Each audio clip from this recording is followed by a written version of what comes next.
Good morning, traders and investors. My name is Roger Scott. I'm the head trader for Wealth Press. Today is December 22nd. It's just a few days before Christmas. Boy, oh boy, I got a lot to talk about. First of all, look at the economic data. We had the GDP report come out. We've got corporate profits that already came out. Consumer confidence, that's the big report this week. Existing home sales, I believe, will be positive. And tomorrow we've got jobless claims and new home sales. So between today and tomorrow, we'll have a very good idea of how the housing market's doing. We'll have a good idea of how the jobless claims is doing. And we already know that how the GDP is doing. We'll talk about that right now. The biggest factor right now is the economic package that the government passed this morning or last night. Let's see how the market's reacting to it, and let's get into it right now. So as you could see here, we had a huge news yet last night. We had the U.S. green lights, the stimulus, and as you can see here, the market is down. This is not happiness, folks. This is not a positive sign. NASDAQ 100 looks pretty good, but look at the S&P. It's up 2 points. The Dow's down right now, 50, 30 points. The Russell is barely up. This is not happiness. You would think the market would be up like 300, 400, 500 points. It's not. And remember, the last several days, we've been opening higher, except for yesterday. We've been opening higher and moving lower. And the retail sales report last week and the jobless claims all but ensured that there would be no end of year rally. Okay? So again, I'm just pointing everything out at you. I'm just kind of giving you the broad strokes. The big report is going to be the jobless claims and the GDP that just came out. If you look at the GDP report, I just wanted to give you the expectations. Consensus, we were going to grow at 33.1. We were in a fairly tight range, and we came out slightly ahead of expectations, which is not bad. But again, this is bouncing from a really nasty period. This isn't in an isolated space. So again, and if you look at here, U.S. Department expanded it at a record 33.4% from July to September. That's the last quarter. But what about October, November, and December? Remember, retail sales have been slowing down. The Commerce Department said Tuesday, delivering the last of 3 estimates on the economic third quarter performance. But it's likely that a resurgence in COVID cases slowed growth sharply during the last 3 months of 2020. That's right now. So this is lagging, all right? Consumer spending surged at an annual rate of 41%, and private investments shed up 86% to third quarter. Employers slashed 22 million jobs between March and April. But the point is here, an uptick in new COVID cases, now averaging about 220,000 a day, up from fewer than 35,000 in September, is causing governments to issue lockdown orders and keeping Americans at home. And that's the problem. And again, folks, vaccine for healthy people, we're not getting it until March or April of next year. What happens to this quarter? What happened to the last 3 months? What's going to happen to the next 3 months? That's the problem. Growth in gross domestic product, the broadest measure of economic output, is expected to slow to just 2.8% in the fourth quarter. That's not good. The outlook would have been even bleaker if Congress hasn't passed that $900 billion economic relief package that includes $600 stimulus, an extra $300 unemployment. But as you could see here, how are the markets doing? Not really great. I mean, the S&P, the day after the stimulus is released, the night after, we're up 1.75, 3.75, $3 negative on the S&P, on the Dow. This is not a happy reaction, okay? So let's talk about global economy. But the reason you're not seeing a happy reaction is because the number of COVID cases is increasing beyond the amount that the stimulus can help our economy. So that's the real problem. So European shares, U.S. futures advanced, if you can call this advanced, after lawmakers passed an approved $900 billion package. The long-awaited economic package, approved Monday, and today's Tuesday, and things are just not looking that great, helped offset, well, partly offset worries over the discovery of Britain of discovery in Britain of a new, potentially more infectious strain of the virus. That's bad, folks. This is really, really bad. It has added fears of even worse economic hardship if the new strain spreads to other countries or proves resistant to the vaccines. And this is what I was talking about. I was telling you guys, we're not out of the woodworks yet. The $900 billion relief effort for the U.S. economy includes $600 in cash payment for most Americans, extra benefits for laid off workers, and other financial support. How far do you think this $600 is going to go? The market doesn't think it's going to go very far. We got about 15 minutes till the opening bell, and things are not looking pretty at all. So again, I'm just pointing that out. Now, looking at the S&P, let's look at the S&P. Actually, let's start with the NASDAQ today.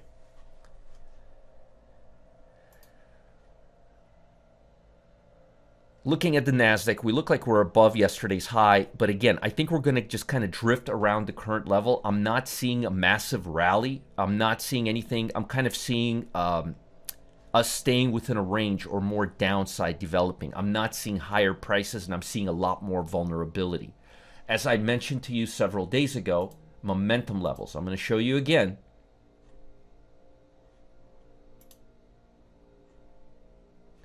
We got 88% of stocks out of NASDAQ 100 stocks. So 88 out of 100 stocks are trading above the 200-day moving average. And 80 out of 100 are trading above the 50-day moving average.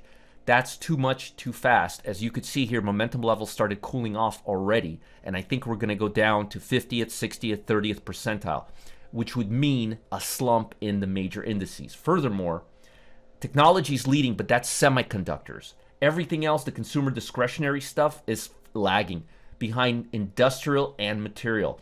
And if I was a betting man, that's where I would be looking. I would be looking at industrial and material. So let's look at the S&P 500. And let's see what the strongest industrial and basic material stocks are.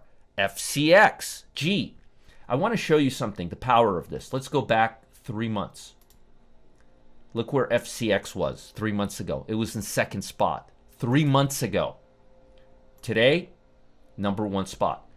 Align Technology, no, this is consumer discretionary. L Brands, that's retail. Coach is retail. Coase is retail. Invesco, I'm not sure what they do. That's semiconductor. Twitter's definitely not it, but Albemarle. Here are some stocks that I like for the current economy. I like General Electric because home sales are going to continue moving up. The numbers have been just terrific, really, really terrific. So General Electric is definitely, I see upside. Albemarle, I've been talking about this for the last 3 weeks. I like this stock. It's in the industrial basic material. They do production they make equipment and supplies for non-traditional energy sources. And General Electric is great for the housing market. So Albemarle, General Electric, I can't pronounce this to save my life.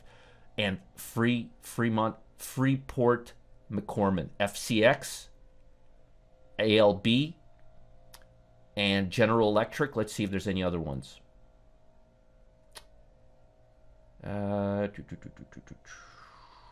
PayPal's pretty good too. I like PayPal. FedEx. So we got FedEx, we got PayPal. PayPal is good because they're going to start accepting cryptos in 2021. So again, stay within the top, stay with this area. I like FedEx, I like PayPal, I like Discover Financial Services actually because that's for consumer credit, not commercial credit. I like Mosaic Company, I like General Electric, I like Albemarle, and I love Freeport. Those are the companies I would be focusing on right now. To the downside, Guild, what a sell. AMT, that's a sell. Dish, that's a sell. Regeneron, that's a sell. Intel, that's a sell. Remember I told you about a spread going long Discover and going short Intel? Well, look, that was several months ago. Look where Discover is. It's on the first page. It's like the top 20th. And Intel is all the way in the last page down here. Like one is the top 10 and the bottom is the bottom 5. Anyhow, folks, it's time to be cautious, time to be defensive. Don't be a hero. We've got a lot of reports. We got employment report coming out on, let's see here, tomorrow, because it's a short week. It's a fragmented week. I would be very, very cautious. Remember, it's a holiday week. Be careful.